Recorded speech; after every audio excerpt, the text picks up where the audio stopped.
संघर्ष हंसता जरूर है, संघर्ष हंसता जरूर है लेकिन कभी वो हारता नहीं। ठीक है, कि हम जो स्टार्ट करने जा रहे हैं हिंदी के कुछ मतलब जो लेखक के नाम और जो है इसके लेखक के नाम, मतलब जो है लेखक के नाम और पाठ के नाम हम आपको बताएंगे।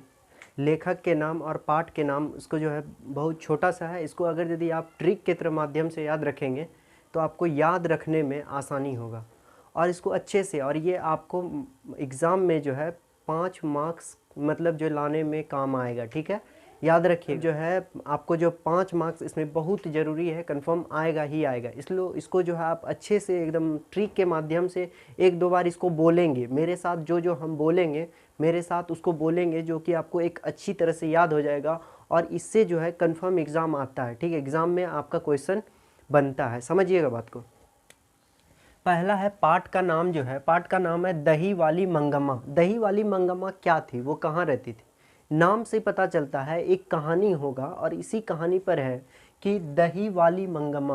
मंगम्मा एक कहने का मतलब एक औरत थी, वो जो रहती थी, कहाँ रहती थी? इसके लेखक समझिएगा, इसके लेखक क्या है?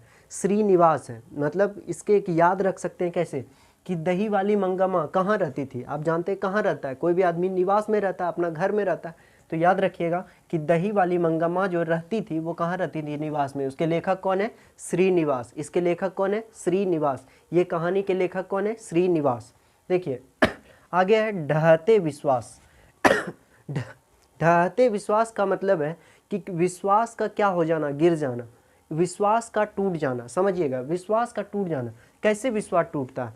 तो समझिएगा 7 कौड़ी होता, मतलब जो इसके एक लेखक है, इसके जो मतलब जो रचनाकार है वो है 7 कौड़ी होता।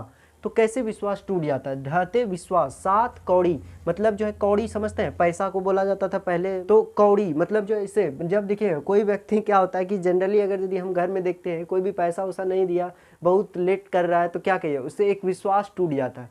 तो इससे आप ये याद रख सकते हैं कि ढहते विश्वास मतलब विश्वास का गिर जाना। किस चीज़ का गिर जाना? पैसा का गिर जाना। कहने का मतलब है 7 कौड़ी होना, 7 कौड़ी होता। दूसरा हो गया। तीसरा अगर यदि हम तीसरा याद रखें, माँ।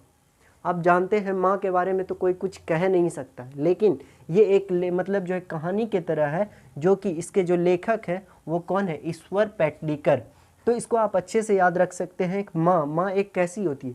एक ईश्वर होती है। माँ एक कैसी होती है? एक अगर कहें तो उनके बारे में तो डिफाइन कर पाना असंभव है, लेकिन हम कहें तो माँ के समान एक ईश्वर है, ईश्वर के समान एक माँ है। ठीक है, तो आप इसको कैसे याद रखिएगा? माँ, माँ के लेखक कौन है? ईश्वर पेटलीकर। ईश्वर पेटलीकर।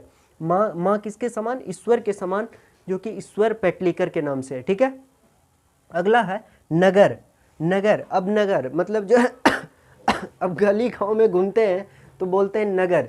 तो गली मतलब गली मोहल्ला, ये सब जो है बहुत सारे चीज़ें होती है। नगर, नगर से नाम से जानते हैं। तो नगर, नगर में कभी कभी देखते हैं कोई घूमने चल जाता है, कोई घूमने चल जाती, तो वहाँ एक लड़की जाती है जिसका नाम है, क्या नाम है? नगर में कौन घूमने जाती है? ऐसे याद रखिएगा, सुजाता। कौन जाती है घूमने? सुजाता घूमने जाती है। तो नगर के लेखक जो है वो एक है, जो कि सुजाता नाम है उनका, जो कि वो गली गली घूमती है। कहने का मतलब एक ट्रिक से हम आपको बताएं कि ट्रिकी माध्यम से बताएं कि नगर, नगर कहें तो नगर में कौन कौन घूमता है। तो नाम एक याद रखना, एक लड़की का नाम याद रखना है। क्या नाम याद रखना है? सुजाता नाम रखना है। इसके लेखक जो है वो कौन है?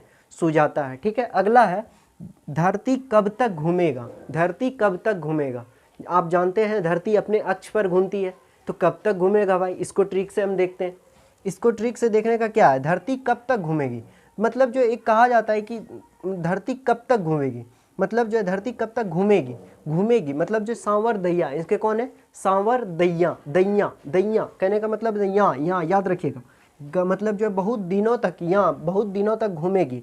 तो धरती, धरती कहने का मतलब सांवर। सांवर कब मतलब धरती कब तक घूमेगी? सांवर दैया। इसके लेखक कौन है? सांवर दैया। इसके लेखक कौन है? सांवर दैया। ठीक है।